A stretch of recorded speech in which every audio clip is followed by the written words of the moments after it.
Welcome to Just the Word, where we're reading through the Bible in 1 year. And I'm Net. Today's reading will come from Leviticus chapter 27 and from Numbers chapter 1. Leviticus chapter 27. The Lord said to Moses, "Speak to the Israelites and say to them, if anyone makes a special vow to dedicate persons to the Lord by giving equivalent values, set the value of a male between the ages of 20 and 60 at 50 shekels of silver, according to the sanctuary shekel. And if it is a female, set her value at 30 shekels. If it is a person between the ages of 5 and 20, set the value of a male at 20 shekels and of a female at 10 shekels. If it is a person between 1 month and 5 years, set the value of a male at 5 shekels of silver and that of a female at 3 shekels of silver. If it is a person 60 years old or more, set the value of a male at 15 shekels and of a female at 10 shekels. If anyone making the vow is too poor to pay the specified amount, he is to present the person to the priest, who will set the value for him according to what the man making the vow can afford. If what he vowed is an animal that is acceptable as an offering to the Lord, such an animal given to the Lord becomes holy. He must not exchange it or substitute a good one for a bad one, or a bad one for a good one. If he should substitute one animal for another, both it and the substitute become holy.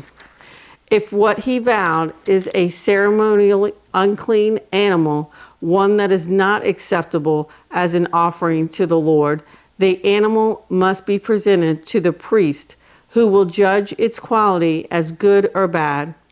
Whatever value the priest then sets, that is what it will be.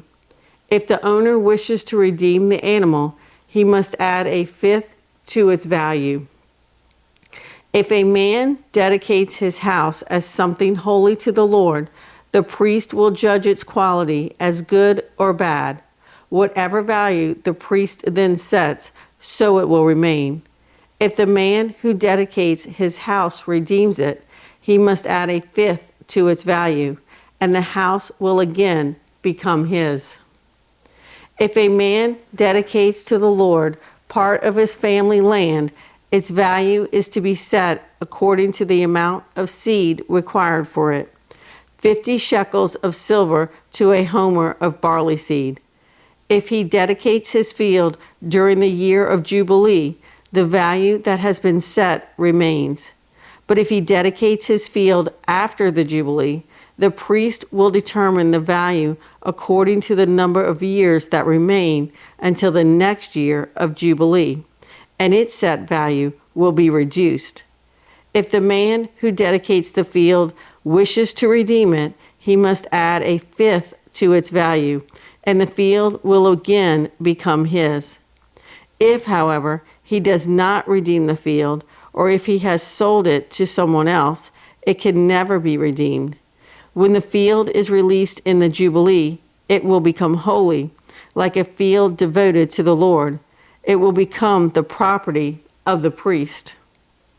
If a man dedicates to the Lord a field he has bought, which is not part of his family land, the priest will determine its value up to the year of Jubilee, and the man must pay its value on that day as something holy to the Lord. In the year of Jubilee, the field will revert to the person from whom he bought it, the one whose land it was. Every value is to be set according to the sanctuary shekel, 20 gerahs to the shekel. No one, however, may dedicate the firstborn of an animal, since the firstborn already belongs to the Lord. Whether an ox or a sheep, it is the Lord's. If it is one of the unclean animals, he may buy it back at its set value, adding a fifth of the value to it. If he does not redeem it, it is to be sold at its set value. But nothing that a man owns and devotes to the Lord, whether man or animal or family land, may be sold or redeemed. Everything so devoted is most holy to the Lord. No person devoted to destruction may be ransomed. He must be put to death. A tithe of everything from the land, whether grain from the soil or fruit from the trees, belongs to the Lord. It is holy to the Lord. If a man redeems any of his tithe, he must add a fifth of the value to it. The entire tithe of the herd and flock, every 10th animal that passes under the shepherd's rod, will be holy to the Lord. He must not pick out the good from the bad or make any substitution. If he does make a substitution, both the animal and its substitute become holy and cannot be redeemed. These are the commands the Lord gave Moses on Mount Sinai for the Israelites.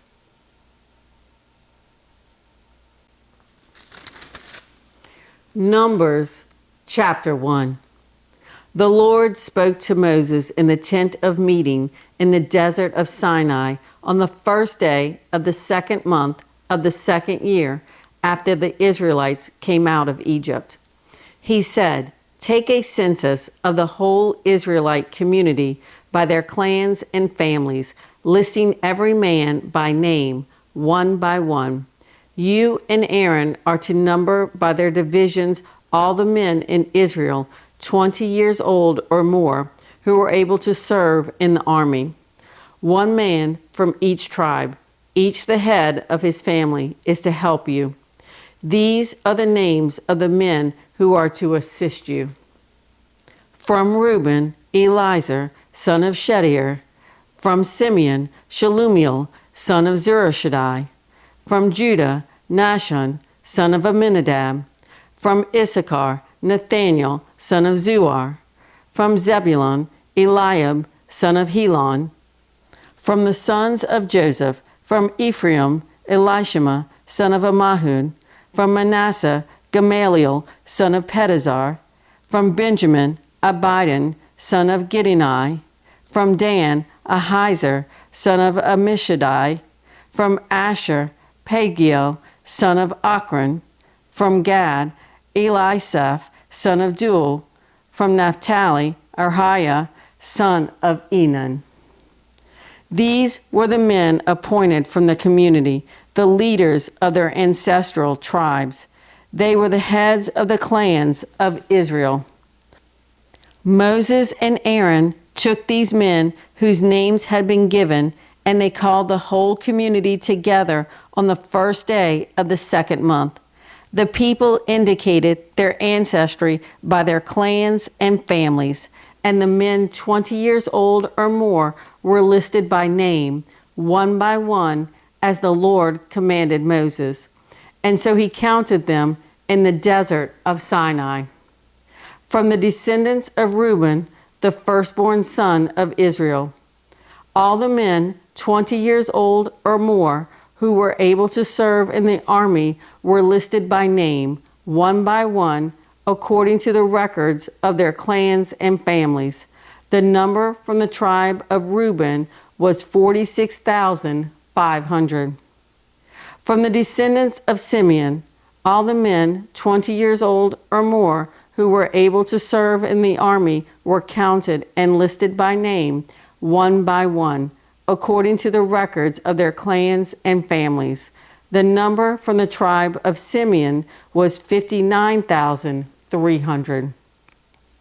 From the descendants of Gad, all the men 20 years old or more who were able to serve in the army were listed by name, according to the records of their clans and families. The number from the tribe of Gad was 45,650.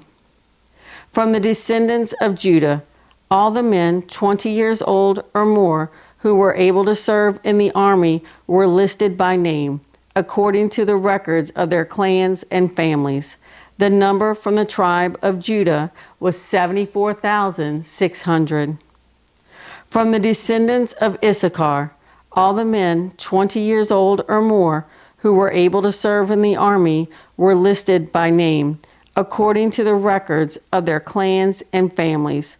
The number from the tribe of Issachar was 54,400. From the descendants of Zebulun, all the men 20 years old or more who were able to serve in the army were listed by their name according to the records of their clans and families. The number from the tribe of Zebulun was 57,400. From the sons of Joseph, from the descendants of Ephraim, all the men 20 years old or more who were able to serve in the army were listed by name, according to the records of their clans and families. The number from the tribe of Ephraim was 40,500. From the descendants of Manasseh, all the men 20 years old or more who were able to serve in the army were listed by name, according to the records of their clans and families. The number from the tribe of Manasseh was 32,200. From the descendants of Benjamin, all the men 20 years old or more who were able to serve in the army were listed by name, according to the records of their clans and families. The number from the tribe of Benjamin was 35,400. From the descendants of Dan, all the men 20 years old or more who were able to serve in the army were listed by name, according to the records of their clans and families. The number from the tribe of Dan was 62,700. From the descendants of Asher, all the men 20 years old or more who were able to serve in the army were listed by name, according to the records of their clans and families. The number from the tribe of Asher was 41,500. From the descendants of Naphtali, all the men 20 years old or more who were able to serve in the army were listed by name, according to the records of their clans and families. The number from the tribe of Naphtali was 53,400. These were the men counted by Moses and Aaron and the 12 leaders of Israel, each one representing his family. All the Israelites 20 years old or more who were able to serve in Israel's army were counted according to their families. The total number was 603,550. The families of the tribe of Levi, however, were not counted along with the others.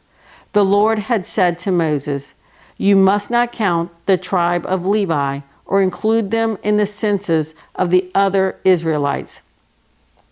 Instead, appoint the Levites to be in charge of the tabernacle of the testimony, over all its furnishings and everything belonging to it. They are to carry the tabernacle and all its furnishings. They are to take care of it and encamp around it. Whenever the tabernacle is to move, the Levites are to take it down, and whenever the tabernacle is to be set up, the Levites shall do it. Anyone else who goes near it shall be put to death. The Israelites are to set up their tents by divisions, each man in his own camp under his own standard. The Levites, however, are to set up their tents around the tabernacle of the testimony, so that wrath will not fall on the Israelite community. The Levites are to be responsible for the care of the tabernacle of the testimony."